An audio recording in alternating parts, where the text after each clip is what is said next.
Saudações investidores, bem-vindos a Investidor Moderno. Eu sou Pablo Granier, trader e analista de criptoativos. Hoje volto aqui com o objetivo de fazer uma análise técnica e de sentimento do Bitcoin.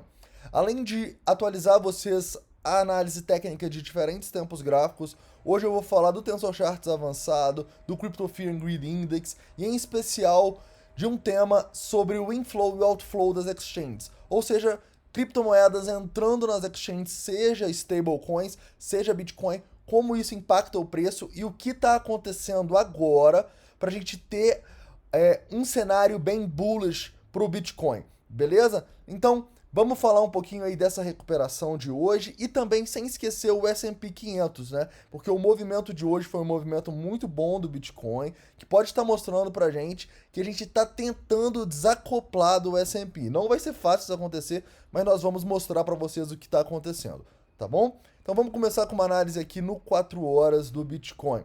O Bitcoin que, ao meu ver, deixou outra armadilha abaixo dos 6.600, né? Uma armadilha muito clara quando a gente deixou esse martelo aqui. E, claramente, a gente não conseguiu nem fechar candles abaixo dessa região dos 6.600, né? Isso, sim, é um indicador pra gente que a gente não pode entrar em operações de short.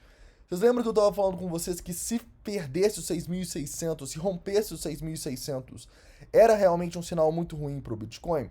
Então, de acordo com a nossa estratégia de rompimento, a única maneira que você pode pensar em entradas é se fechar candles abaixo dessa região, de preferência com volume, né?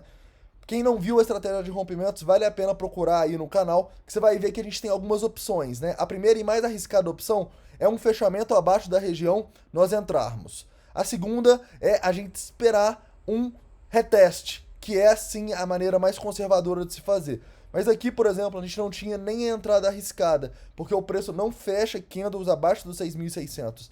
E realmente o mercado é assim, né? O mercado faz isso para ter stop loss hunts, para estopar as pessoas, as instituições ganharem liquidez e mandarem o mercado para cima. Claro que é muito mais fácil falar assim, olhando o que aconteceu, né? Mas quando a gente está nesses momentos de desespero e o preço não consegue ter oferta o suficiente para fechar candles abaixo das regiões importantes, que no nosso caso era 6.600 e a nuvem de Shimoku, nós temos que ficar mais tranquilos, tá? E ver que pode ser uma armadilha, igual a gente teve outra aqui, pouco tempo atrás, né? Quando a gente perdeu os 6.600. Dessa vez a gente perdeu até os 6.500. Então, realmente, o mercado funciona assim. Eu espero que vocês não tenham sido estopados nesse movimento aqui. E se foram, ficaram atentos para pegar esse padrão em V aqui que a gente desenhou e que a gente vai olhar em tempos gráficos menores, tá bom? Mas vamos lá. Nesse momento aqui, investidores, eu acho que o preço continua numa tendência de alta aqui no 4 horas, tá? Principalmente depois dessa armadilha. Enquanto eu não fechar candles abaixo dos 6.600, eu continuo com o mesmo pensamento que eu tô falando com vocês. A nuvem de Shimoku, ela tá aqui para nos ajudar, né? Ela tá aqui para nos proteger da volatilidade. E foi justamente isso que eu acho que ela fez agora, tá? Ela segurou juntamente com a região de 6.600. Então, 4 horas para mim do Bitcoin ainda tá bom. A gente está nesse triângulo descendente e fez novos fundos em relação a isso aqui, tá? Então, realmente é um pouquinho preocupante, mas como vocês podem ver, a gente conseguiu passar dessas zonas de resistência e agora elas são zonas de suporte. Então, eu vejo 4 horas de uma maneira interessante aqui nesse momento, tá? Com as médias verdes, a nuvem de Shimoku acima, o preço saindo da nuvem de Shimoku de novo e a gente bem próximo a essa linha de tendência, que se romper, a gente pode ter um bom movimento aí para testar topo, quem sabe até romper, beleza? Então, atenção aí no 4 horas, a situação ainda é boa para mim, ok? Nós temos uma resistência aqui, que é na região dos 7.300, tá? É uma região que vai ser um pouquinho difícil de passar, mas não vejo grande dificuldade. Olha só, a gente passou de regiões muito mais importantes nesse nosso padrão em V. E para o Bitcoin, ao meu ver, é importante a gente se manter acima dos 6.950, tá? Vocês lembram que o 6.950 era aquele ponto que a gente tinha que fechar candles acima? Olha só, não conseguimos, né? Então, no curto prazo, eu acho 6.950 importante. Mas a gente realmente vai ter muito suporte agora, se a gente considerar isso aqui uma onda 1 de reversão da tendência de baixa. olha só, a gente vai ter muitos suportes até essa região aqui do ponto de controle. Então, eu realmente acho que a situação do Bitcoin tá boa, apesar de a gente estar nesse triângulo descendente, tá?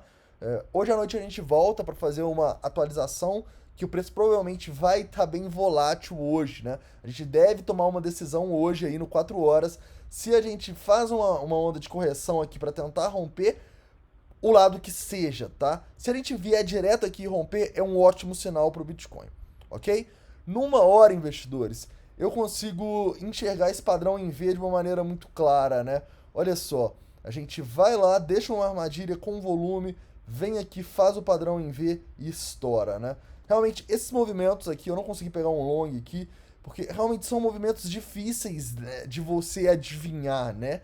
Mas são movimentos que depois que acontecem, eles realmente mostram uma força muito grande do preço. Então, para mim, foi um movimento muito bom e que realmente mostra para o Bitcoin essa tentativa dele desacoplar do S&P, tá? Olha só, entre os 6.950 e os 6.800, eu acho que é importante a gente se manter acima, tá? É onde aqui no curto prazo a gente tem mais suporte. Então, importante aqui. Se eu colocar o S&P para comparar para vocês, eu vou colocar os futuros do S&P, vocês vão perceber que o preço ele tá meio que, assim, seguindo os futuros, né? Quando os futuros estavam fechados, a gente ficou sem saber o que fazer. Aí quando ele começa a subir, a gente sobe também, né? Quando ele cai, igual caiu na abertura lá, né? Foi aqui essa abertura, a gente despencou. Aí ele vai subindo, a gente sobe também. Ele cai, nós caímos de novo. Então, o que a gente teve aqui hoje foi realmente para mim meio que um desacoplamento, né? Porque o S&P não subiu tanto e o Bitcoin estourou para cima, né? O S&P, se eu não me engano, chegou a subir acho que no máximo 2%, né? Aí, ó, quase 2% o S&P chegou a subir e o Bitcoin estourou aí quase 8%, né? Mais de 8%, né? Desde o fundo, né? Tava pegando dos 6.600. Mas então, realmente, esse é um movimento que depõe muito bem pro Bitcoin e que a gente pode sim ver esse desacoplamento nos próximos dias, tá? Para isso eu quero ver a gente rompendo essa linha de tendência, que a gente está tentando romper agora, e eu quero também que a gente realmente não siga o S&P, né? O S&P começou a cair um pouquinho hoje, a gente caiu também. Então é importante a gente desacoplar dele, porque nós sabemos que o S&P pode cair muito mais ainda. E esse sim é um fator pro Bitcoin que me deixa um pouco preocupado, tá? A gente ainda tá ligado ao S&P. Vamos torcer para os próximos dias esse desacoplamento realmente acontecer, tá bom? No curto prazo, investidores, eu vejo aqui claramente algo muito interessante, olha só. A gente tem um volume aqui que para mim é de rompimento, tá? Esses dois volumes para mim são de rompimento, de zonas importantes. Porém, depois a gente tem um movimento que é um volume de topo, na minha opinião, né? Por quê? Porque não tinha pontos tão importantes a ser rompidos no 7.000 até o 7.200. Se a gente voltar um pouquinho aqui, vocês vão ver que é meio um gap no VPVR, né? E quando a gente tem, assim, volumes que não são pontos de rompimento, igual a gente tinha que romper esse ponto aqui, olha só o tamanho da resistência que a gente tinha, a gente começa a ter problemas, a gente começa a ter uma distribuição das instituições. Então por isso que eu acho que a gente está fazendo essa correção, e essa correção para mim ela pode sim acontecer, mas não pode perder essa região dos 6.800, tá? Lembrando, se a gente olhar no 4 horas, ainda tem suporte em 6.700 e tal, mas eu realmente quero ver o Bitcoin demonstrando força a partir desse ponto aqui e não perdendo 6.800, não perdendo essa região de 0,5 de Fibonacci, tá bom? Mas uma correção agora, ao meu ver, é natural, e eu ficaria no curto prazo aqui para um rompimento do 7.100, para a gente continuar esse movimento de alta, quem sabe para testar essas resistências do 7.300, ok? Mas atenção aí, ao movimento do Bitcoin nas próximas horas, eu espero horas bem voláteis aí para definir a nossa tendência aí até no 4 horas, né? Agora, investidores, falando um pouquinho aqui do Crypto Fear and Greed Index antes, né? Continuamos em extremo medo, o que é muito bom para o Bitcoin, né? Lembrem-se, quando as pessoas estão com muito medo, elas tendem a vender errado e as instituições tendem a acumular. Então isso é muito bom. No Tesouro Charts avançado, eu quero mostrar para vocês claramente que a gente ontem e no dia 14, a gente tinha instituições tentando não fazer o preço subir, né? Ó, o preço subia, parava nas instituições. Subia, parava nas instituições. E quando a gente começou a ter a recuperação ontem, depois dos 6.400, olha só, cadê as instituições? Elas sumiram, né? Então, quando a gente vê que as instituições somem assim e o preço está recuperando, é um bom sinal. Aí a gente vê, olha só, que tinha uma instituição com uma ordem aqui, algo bem diferente do que a gente viu no passado, né? Olha só, tanto de ordem que tinha aqui, o tanto de ordem que tinha aqui. Então, investidores, isso realmente é um sinal pra gente que as instituições agora estão tentando fazer o mercado, quer dizer, não estão tentando fazer o mercado cair igual estavam aqui, né? Olha só, muito claro aqui essa tentativa delas não deixarem o mercado subir. Então, realmente é muito bom a gente ver isso e ver que até agora, olha só, não tem muita instituição acima.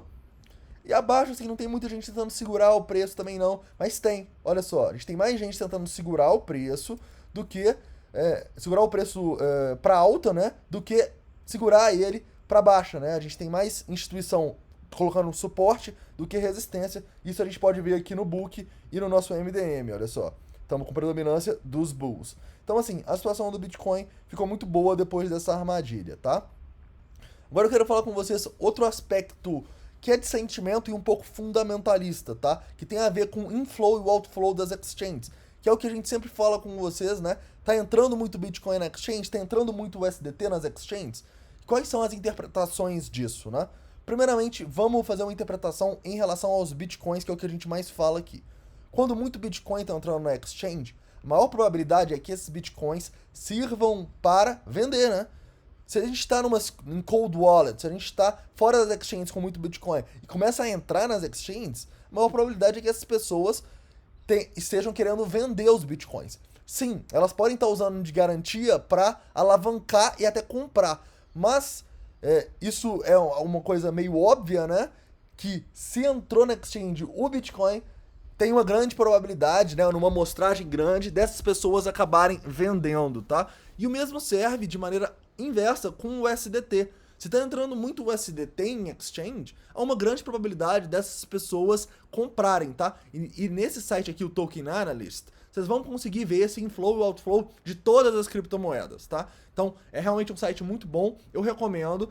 E é com esse site aqui que a gente tem essa interpretação do sentimento, tá? E olha só que interessante que a gente tem nessa interpretação aqui. Vamos começar falando um pouco do Tether, né?